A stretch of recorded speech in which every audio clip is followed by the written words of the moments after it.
Morning. हाय दोस्तों, आप लोग कैसे हैं? तो आपका दोस्त आज दीपक रंजन आपको बताएंगे 5 नंबर 5 मार्क्स के बारे में। गॉस थ्योरम को सत्यापित करें, जो आपके 12th के लिए बहुत ही इम्पोर्टेंट है। इसको आपको जानना बहुत ही ज़रूरी है। आप लोग सभी को कह रहे थे कमेंट में कि आपको 5 नंबर का सर आज नहीं होता जल्दी, तो उसको बता दीजिए। कहीं ठीक है, तो पढ़ा चुके लेकिन फिर से बता रहे, ध्यान रहे। तो ये पूछता है गॉस थ्योरम क्या है, इसे सत्यापित करें। गॉस थ्योरम क्या है, इसे सत्यापित करें। ध्यान देखिए, सत्यापित कर चुके हैं लेकिन परिभाषा नहीं लिखा है, तो बता देते हैं।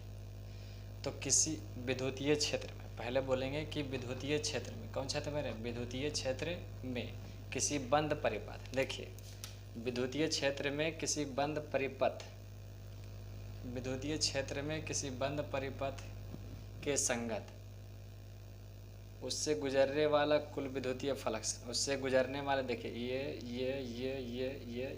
ये इससे गुजरने वाला कुल विद्युतीय फ्लक्स हो गया फाई ई।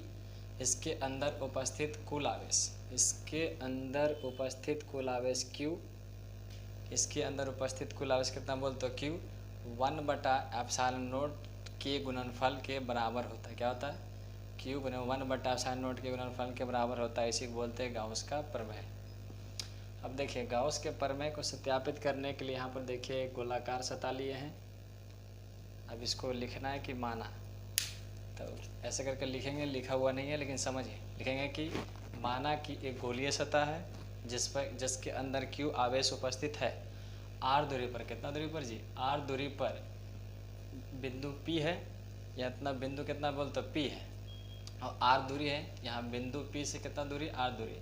ये सतह चूंकि क्या है, गोला है, जिसे समतल मानने के लिए हम छोटा सा एक भाग काटते हैं जिसे कहते हैं डी ए। क्या कहते हैं, जैसे डी ए। देखिए जैसे ही समझिए इसको। अभी गेंद है तो पूरा गोल है, ठीक। अब गेंद गोल है तो इसको समतल सतह चाहिए हमको, तो ये एक छोटा सा भाग करते हैं। देखिए ये वाला, अभी छोटा सा भाग काटोगे तो कैसा हो गया, समतल। तो समतल सतह से गुजरने वाले, देखिएगा समतल सतह से, देखिए जैसे कि यहाँ इसको जूम कीजिएगा तो यही वाला होगा ना। तो समतल सतह से गुजरने वाले विद्युतीय फ्लक्स का मान हर जगह समान होता है। समतल सतह से गुजरने वाले विद्युतीय फ्लक्स का मान क्या होता है, हर जगह समान होता है। यहाँ पर देखिए एक छोटा सा भाग काटे हैं, इसलिए इससे गुजरने वाले विद्युतीय फ्लक्स का मान भी क्या होगा, छोटा। देखिए ये हो गया बड़ा, फाई होता है क्या बोलो तो बड़ा, लेकिन एक छोटा सा अगर छोटा दर्शाना होता है तो इसको लिखते हैं डी फाई। क्या लिखते हैं जी, डी फाई। चलो समझ में। अब डी फाई देखो लिख दिए। अब देखिए ये होता है वी नो दैट, इसका विद्युत फ्लक्स का परिभाषा है, तो उसमें होता है वी नो दैट। आगे पढ़िएगा कि डी फाई ई बराबर ई सदिश डॉट क्या होता है, डी ए सदिश। ई है विद्युत क्षेत्र की तीव्रता, और ये रहता है, इसको बोलते हैं क्षेत्र सदिश। ये क्या है बोलो तो, क्षेत्र सदिश।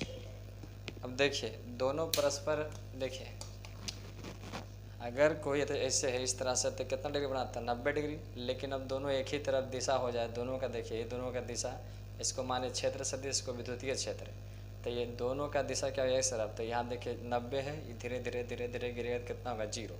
इसलिए यहाँ पर देखिए cos 0 का मान कितना होगा, यहाँ पर जो यहाँ थीटा है, यहाँ जो कोण बनेगा, आप थीटा बराबर कितना बनेगा, 0।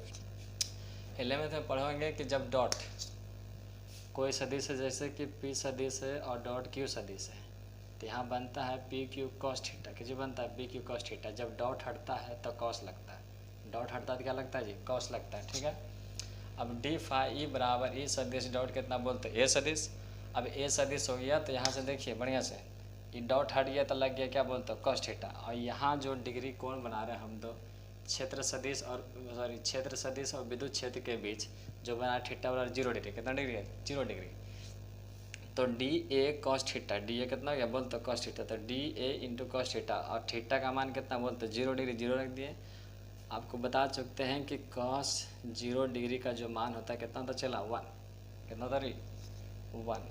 तो ये बताइए, अब डी ए है तो कॉस में गुना करोगे तो कितना होता रही, ए, तो ये आ गया। अब दोनों ओर क्या किए, संपूर्ण समाकलन करने पर देखिए, अगर कोई चीज़ है तो गोला है, समाकलन होता है 2 प्रकार, 3 प्रकार के होता है। अनिश्चित समाकलन, निश्चित समाकलन, संपूर्ण समाकलन। तो संपूर्ण समाकलन सिर्फ फिजिक्स में तो सिर्फ गॉसियन लगता है कि मान ले पृथ्वी है तो इसका एक छोटा सा भाग काटे थे तो छोटा सा तो नहीं होगा, तो छोटा का अगर छोटा सा भाग काटते हैं तो पूरा भाग क्या करता है, उसका मान निकल जाता है। इसीलिए दोनों, और यहाँ पर संपूर्ण समाकलन नहीं लिखेंगे बल्कि लिखेंगे, सॉरी, यहाँ निश्चित या समाकलन सिर्फ नहीं लिखेंगे, जब भी यहाँ पर निकालेंगे तो संपूर्ण समाकलन ही लिखेंगे। तो देखिए फाई, ये बड़का मान लो फाई है, नहीं रोह रहा है, देखिए ऐसे लिखा है फाई, तो इसी तरह से इसको कर दिया क्या, बड़ा फाई, तो हो गया डी फाई ई बराबर, ये देखिए यह है, इसी को यहाँ पर उतार दिए, यहाँ पर उतार दिए। अब होता है कि आपको इंटीग्रेशन आना चाहिए। इंटीग्रेशन आना चाहिए कहने का मतलब होता है कि यहाँ पर देखिएगा डी एक्स, तो डी एक्स का समाकलन होता है एक्स, डी भी का समाकलन कितना होता चला भी, डी टी का समाकलन कितना होता है बोलिए तो टी, डी एक्स का समाकलन कितना होगा एक्स, डी भी का समाकलन क्या भी, डी टी का समाकलन कितना होगा टी। तो उसी प्रकार से समझिएगा कि जैसे डी फाई कितना है, डी फाई ई है, तो डी फाई के नहीं हो सकता फाई ई। चलिए तो समझ गए।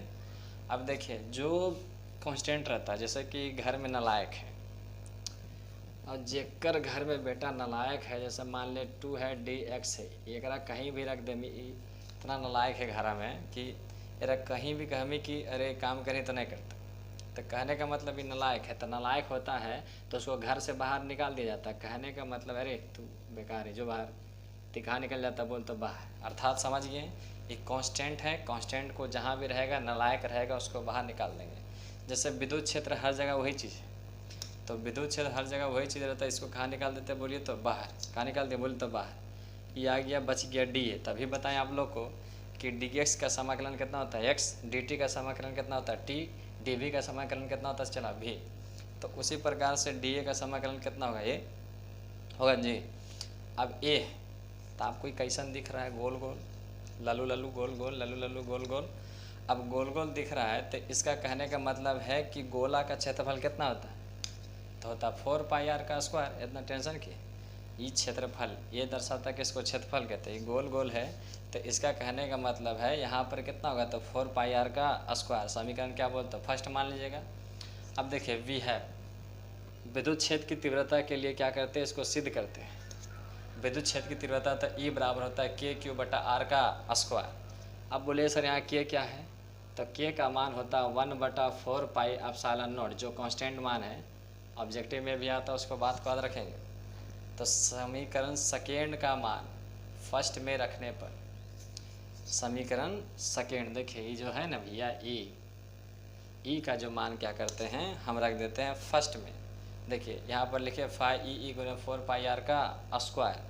अब क्या किए कि जैसे ई का मान है, देखो उठा उठा उठा धर धर धर धर, यहाँ से ला के यहाँ रख दो, उठा के ई है ना, ई देख रहे नहीं, ई वाला उठा के यहाँ रख दें, हम गुने 4 पाई आर का स्क्वायर। अब बात है बताएं के का जो मान होता है 1/4 पाई एप्सिलॉन नॉट होता चला, कितना होता है 1/4 पाई एप्सिलॉन नॉट। हाँ समझिएगा नहीं होता इतना दूर। तो फाई बराबर के क्यू बटा आर का स्क्वायर 4 पाई आर का स्क्वायर। देखिए ये के का मान था तो लिख दिया 1/4 पाई एप्सिलॉन नॉट, यहाँ पर लिख चुके हैं। देखिए आर स्क्वायर से आर स्क्वायर बोरा में, 4 पाई कहाँ गया बोरा में, तब बच गया देखो क्यू। अब बच गया एप्सिलॉन जो हो गलो सीट तेरी की ऐसे कैसे बोलो रे, तो क्यू बटा कितना गया एप्सिलॉन नॉट। इफ़ यदि क्यू अंदर में हो, आवेश कहाँ हो चला अंदर में, अंदर में कहाँ आवेश, देखिए ये आवेश अंदर में है ना कि बाहर में, हर कंडीशन समझ में, ये आवेश अंदर में है नहीं कि कहाँ है बोलो तो बाहर में। तो आवेश अंदर में तो इसलिए दर्शा दे क्यू इन बटा एप्सिलॉन नॉट। चलिए इस प्रकार से आपका क्या हो गया बोल तो प्रूफ। अब ये हो गया 5 बराबर क्यू इन बटा एप्सिलॉन नॉट। चलिए कोई दिक्कत है, ये हो गया प्रूफ, इसी को बोलते हैं गाउस प्रमेय। एक क्वेश्चन आपका आता है इसको छोड़ के ऑब्जेक्टिव में कि यदि अंदर में आवेश नहीं हो, कहता ना कि आवेश कहाँ हो चला बोल तो बाहर में, आवेश कहाँ हो बाहर में बल्कि अंदर में नहीं हो, तब बोलता है कि विद्युतीय फ्लक्स का मान आपका कितना, आवेश कहाँ रहना चाहिए। कोई क्वेश्चन बता दे तो ऑब्जेक्टिव है कि आवेश का मान कहाँ चला बाहर में है बल्कि अंदर में नहीं है।